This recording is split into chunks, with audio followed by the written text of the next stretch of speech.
Aside from the fact, Nate, na malaking hadlang ako ngayon dito. Kasi kasama na ulit natin si Coach Anton. Ang ating suki. And ang nagbabalik na si Roy Moore and nalungkot nga ako na nakita ko kayong dalawa dito. Hindi naman sa solo. Kasi ang kailangan na lang kasi nila laptop. Tapos yung dalawa. Props nga lang yung laptop. Ewan ko na lang. So, aside from the fact niya na malaking hadlang tayo dito. Dapat busy kayo parati. Yama! Aside from that, kala mo, ikaw meron na rin tayong home game. Ano nga, side note na lang yung home game. Kasi yung headline natin. Na lang ito. Meron na tayong home game sa Pilipinas. Especially kaya home game Siyempre sa Pilipinas. Sige, tuloy mo. Pwedeng home game sa Rizal. Okay. Oo, yun. Sige na. Ikaw nag-home game nga tayo last time sa Indonesia eh. Yun. Good pwede. point. Good point. Anyway. Sige. Kasi ngayon official home game na tayo for the AFF Suzuki Cup. First time in almost forever. Since magandang part nun kasi syempre yung last time kasi 2010 nag-home game tayo kuno sa Indonesia. So home and home. Sabi nga naman nila ang Pilipinas daw, if they play abroad, it's like still playing at home because of all the Filipinos abroad. Except if you're in Indonesia, they were playing in front of 100,000 Indonesians for both matches. Yun lang. Hindi naman kasi nga yung Singapore, expression kasi lang yun. Anak ng waiting. Sige, tuloy mo lang kasi. It's a good point. Yes. It's like in Singapore. Yes. There's rumors going around that they're trying to stop Filipinos buying tickets in the Singapore section.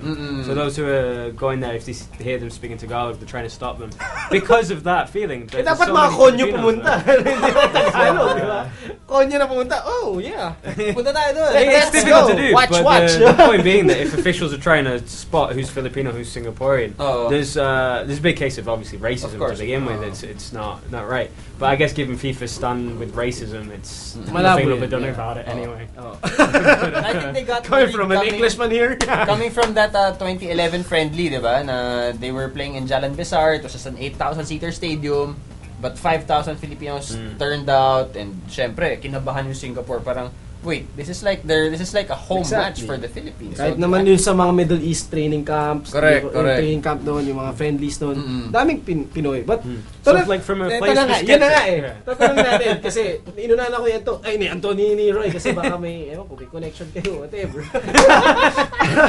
Tatanungin ko na lang, Coach, being part of the team, that team who plays for the flag. Tanungin kita, ano bang impact nito? Not just for the team but also for the development of football here in the Philippines. Number one, for the development, at least will bring football to many Filipinos. And then I think it's very important for the federation to really promote this game. It's very important. And then as a player naman, and for the team, I've experienced playing in Bacolod in front of a capacity crowd. Definitely. Medyo abot ng 18,000 sa Panaad. The official. May nakaganon pa sa puno. Seryoso, kala mo nagsusok, may nakaganon talaga sa puno. And when you play in front of that much crowd, you wouldn't want to mess up. You would always want to play at your best. Give everything kahit magka-cracks ka na, kahit halos wala ka ng hininga. Laro ka pa rin bibigay mo pa rin lahat. And that's the advantage of playing in your home soil and in front of a really big crowd. In fact, the last two home matches we had were in the World Cup qualifiers. Diba? Last year, yung Sri Lanka yung una, 4-0. Tapos yung Kuwait, diba? Yung Sri Lanka, basang-basa sa ulan yung mga natin, yung mga nanonood. Parang ages lang. Kanta lang, diba? Parang ages lang. Pero 4-0, and yun nga, to Coach Antos' point, parang iba raw talaga yung feeling, di ba? Pag talagang sa Pinas ka mismo naglalaro. And then of course, the Kuwait one. Definitely, kasi sa Kuwait nga, nakascore pa tayo dun, di ba? We played quite well. As compared nung nandun tayo pagdating sa home game nila, di ba, ito nga yung mantra nila, even in European football, international football, pag away game, you give it your all kasi pag home, medyo conservative ka kasi ayaw mo matalo in front of your home crowd. Tama. And yung nangyari na with yung nakwento ko sa'yo kanina, Arsenal, di ba? Arsenal Swansea, binu ang Arsenal, di ba? Man City Real Madrid during that, sorry again. Man City Real Madrid, home ng Man City, binu ang Man City because draw lang, tabla lang. And dominated sila ng Real Madrid. Ang laki ng impact talaga of a home game. Correct. Because supposedly your crowd should motivate you to perform better. Not just even better, but to exceed expectations of the crowd. That's right. Ewan ko na nga lang. Kasi nga, ngayon lang tayo, siguro, sabi nga nila, ito yung pinakamalaking tournament in ASEAN. That's right. Na sasalihan ng Pilipinas.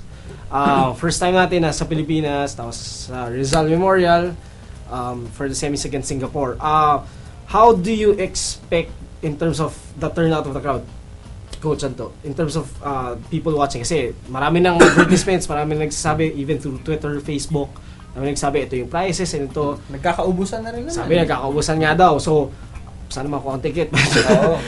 Coach, ito, ano ba yung pinakamalaking advantage na masasabi mo lang talaga? Yung, as a player, ikaw mismo, ano yung immediate impact? Immediate impact.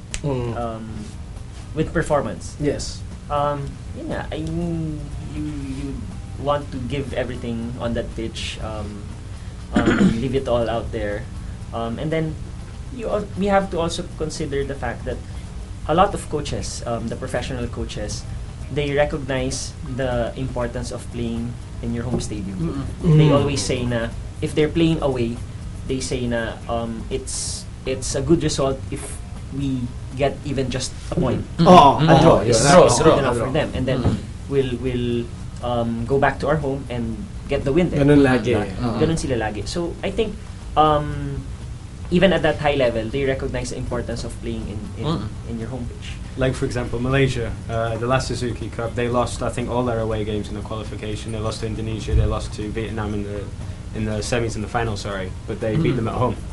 And you look at managers like Jose Mourinho. He had an unbeaten home run with Porto, totally unbeaten at home. Chelsea, totally unbeaten at home, and only recently lost a game with Real Madrid at home. So his success was built on the home record. So that's how important it can be for that. And how important will that be against Singapore particularly, given the recent rivalry that I guess has almost come up since? The first game that we played against Singapore this year, I thought they did play very well. They improved very well in our last match against them, and I think we should expect them to be better for the semi-final leg. Although there are injury concerns, but I think their forwards are in form. Those players, those forwards who are starting, they're in form. So I think it's gonna be a tough match for us. Pasok pa nga dito, 12 man, di ba? 12 man crowd. May libre ka na namang advertisement sa akin. Meron ka namang endorsement sa akin. Again, the Filipino crowd will be the 12th man that will make the difference. Sabi, diba? Thank you. Sabi, para sa'yo lang yan. Anyway, pero ang laki talagang effect. Tama Whether, lahat naman ng sport, alam naman natin yun, di ba? Meron yung 6th man, 11th, hindi ko alam sa baseball, ilang ba yun? Okay, ang dami nila NFL, dami. But again, the crowd really brings out the best in people. Siguro may iba dyan baka. Sana, wag ma-pressure. Wag ma-pressure ang players. But, hopefully, this will motivate our players, especially those who are based here, those who are playing here, na talagang, kasi pinapanood sila on a regular basis sa UFL And this is actually, lahat na to, kahit whether you're a global fan, you're a Meralco fan, you're a Stallion fan, you're a Kaya fan, all those army, military, the armed forces teams, kahit sinong fan ka dun, this time, all those players are playing under one flag. They're all playing for your country. So, yung support na yun, malaking bagay talaga. So, ang maganda lang dyan, it's on December 8. The price, the Saturday, the kick-off is 8 p.m. at Rizal Memorial Stadium. Ticket prices 300, 500, 1, 2, 1, 2, and 3. Kayang-kaya niyo yan. Parang, the first AFF Suzuki Cup home game. That's right. To play, in history. In Oo. history. For the Suzuki Cup. Let's all support the Philippines. Saka para masanay tayo sa mga ganyan kasi there will be a lot more Yabang, home and away matches. Yabang na tayo ngayon. Yabang na tayo ngayon. Then saka in the World Cup qualifiers, it only comes every 4 years. Yes, And it's been so long since Sri Lanka, since Kuwait. Diba? Marami pang ganito I'd sana. like to mention lang, when we played, when we went to Thailand for the Suzuki Cup, actually mayroong mga traveling fans. They weren't so many, but at least sumusunod din, no? Sumusunod. May following na siya. So I think that's one very good sign. Wala namang hooligans. Wala pa, okay. Kasi, di ba, mga English. Correct, nakabahag. Oo.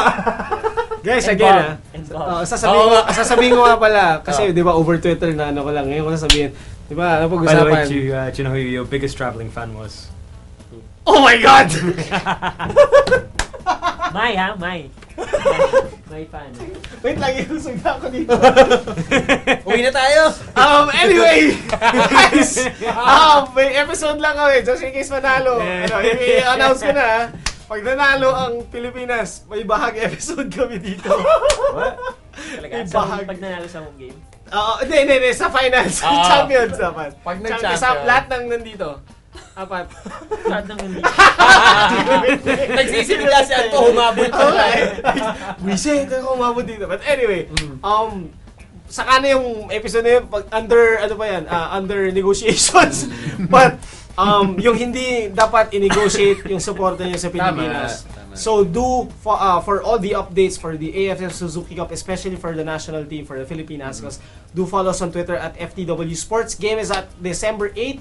This Saturday 8 p.m. yun, This Saturday na. Buy your tickets at Ticket World. Tama? Yeah, and go to the stadium. Go to the stadium. Support la National Bookstore pa? Meron. National Ayun, Bookstore. so you can buy those. You can buy it online. Support natin. Kaya natin to for the Philippines and also for history. Manalo tayo.